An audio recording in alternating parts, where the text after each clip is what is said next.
Bună, dragilor, și bine ați venit la previziunile pentru joi, 11 iunie. Să știți că este o zi așa, sub semnul arcanei majore justiția, iar energia generală este luna. Deci e o zi cu decizii așa la întuneric, da? Poate să fie și o zi în care trebuie să fim mai prudenți așa pe ceea ce semnăm, pe ceea ce facem, însă poate să fie și o zi în care anumite decizii care se iau, ni se pot părea nedrepte sau noi, cine știe, putem să nu vedem lucrurile foarte clar. Este o zi, să știți, cu o puternică încărcătură karmică, e o zi în care emoțiile sunt la cote maxime și poate e o zi în care e bine să nu luăm lucrurile la modul personal dacă o decizie se ia sau dacă ceva merge într-o anumită direcție.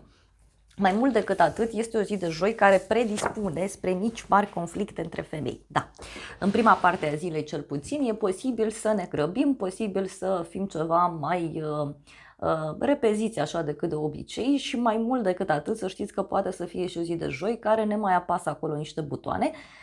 O zi în care, uite, mai putem vedea cam ce anume nu prea funcționează, tocmai ca să reușim, știu eu, să mergem într-o altă direcție, da? Sau să vedem ce nu funcționează, încercăm, conștientizăm și apoi mergem mai departe. În schimb, joi seara să știți că lucrurile se mai așează, luna trece într-aur și face aspecte bune cu nodurile lunare, ceea ce înseamnă că este o zi de luni, de joi, în care, uite, mai putem clarifica niște lucruri începute luni, dar tot joi, undeva spre seară, apar vești bune, ne împământăm, vedem lucrurile mai clar, pot apărea tot felul de vești importante legate de bani, legate de sufletul nostru, adică începem să vedem mai concret așa încotro mergem și este și o seară de joi care poate să vină cu bani, cadouri, să știu eu, o seară de joi care ne invită să stăm undeva la masă cu persoanele dragi nouă sau noi cu noi și să stăm acolo să ne bucurăm de ceea ce avem.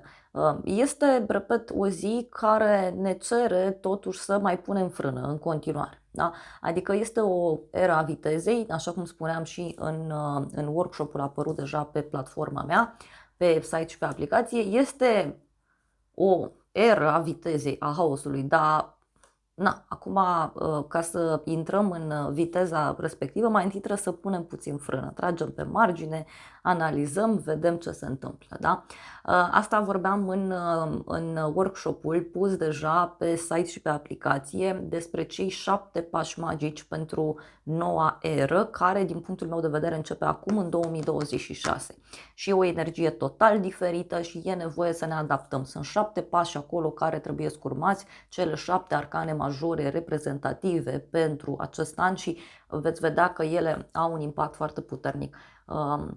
Aveți acolo partea teoretică, da, și partea practică și meditația, așa că dacă vreți vă aștept cu drag pe aplicație, pe site, tot mi s-au cerut astfel de workshop-uri, da, e și despre meditație, să știți, pe anumite arcane majore care construiesc acești 7 pași, vă explic exact și de unde vin, e foarte interesant, e un workshop cu o putere energetică foarte mare, să știți.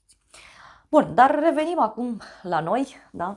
Adică ne poate ajuta să ne aliniem fiecare cu energia noii ere, da? Că nu-i doar despre viteză, e și despre reguli și dacă regulile alea, știu eu, nu sunt conform sufletului nostru, dacă nu sunt conform plăcerilor noastre, dacă nu sunt cumva raportate la noi, e mai complicat, da? Că e posibil să te trezești în roata destinului, că ești pusă pe destinul altcuiva și nu e ok.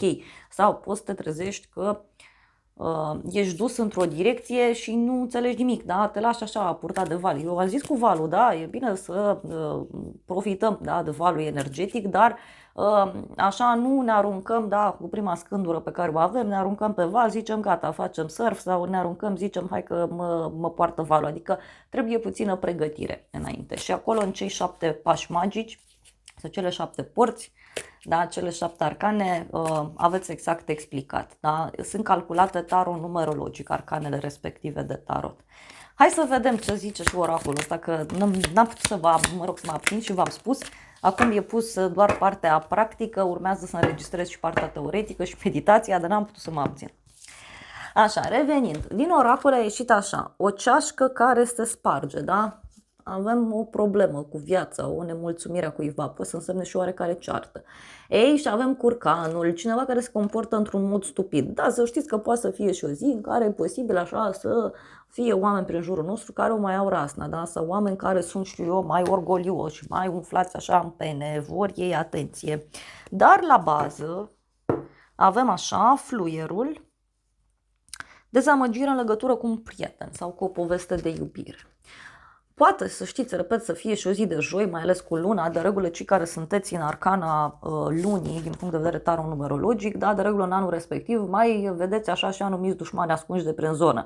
Și bine că îi vedeți, știți să vă feriți, da? Însă, totuși, poate să fie și o zi în care eu aș recomanda ca să înțelegem că nu totul este ceea ce pare în ziua de joi. Da? Anumite lucruri pot părea nedrepte, da? Sau pot părea într-un anumit fel, dar în spate se poate ascunde altceva.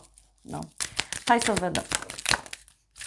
Din oracolul meu a ieșit așa: musafir și casă străină. Deci poate e o zi în care avem musafiri sau o zi în care mergem noi în vizită undeva. Și aici poate să fie un oarecare conflict. Da? Fie ajungem undeva și conflictul a fost, fie mergem undeva și vedem conflictul.